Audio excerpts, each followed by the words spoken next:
এইবার পঞ্চম বার্ষিক নামযজ্ঞ অনুষ্ঠানের আয়োজন করেছে আমার চিথিলা নিবাসী সমাজসেবক সম্মানীয় শ্রীযুত সুকুমার দেবনাথর ঘরত। আজি অধিবাস আর অহাকালির পৰা নাম আৰম্ভ হব। 3 দিন নাম চলাৰ পিছত অস্তকালীন হব।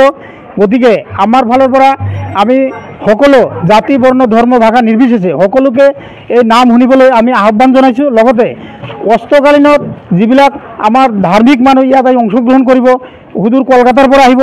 গতিকে আমাৰ ইয়াৰ যিমান মানুহ আছে সকলোকে আমি আহ্বান এইটোৱে জনাম, সকলোৱে যেন আহি আমাৰ এই আধ্যাত্মিক যি ধৰ্মৰ বিষয়ে সিহঁতে আমাক বাণীবিলাক শুনাব। এইবিলাক বস্তু আমাৰ শুনাৰ বিশেষ প্ৰয়োজন আছে, কাৰণ আমাৰ এই সনাতন ধৰ্মৰ যিবিলাক বস্তু আছে বহুত বস্তু আমি হয়তো নাজানো।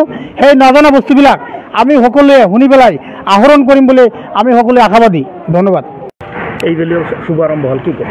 আমাৰ নিজা ঘৰত 5 বছৰ ৰানিং নাম কীৰ্তন চলি আছে আৰু মানে চলি থাকিব। আৰ কলকাতাৰ পৰা 3জনমান ভক্ত আহি আছে আৰ বিভিন্ন জায়গাৰ পৰাও আহি আছে। সিহঁতে আহি নাম কীৰ্তন কৰি মানুহক বুঝাই দিব আৰ প্ৰসাদ লৈ যাব। আৰ ভক্তপ্ৰাণ ৰাইজক মানে আমন্ত্ৰণ কৰাৰ কাৰণে অনুৰোধ কৰিলোঁ।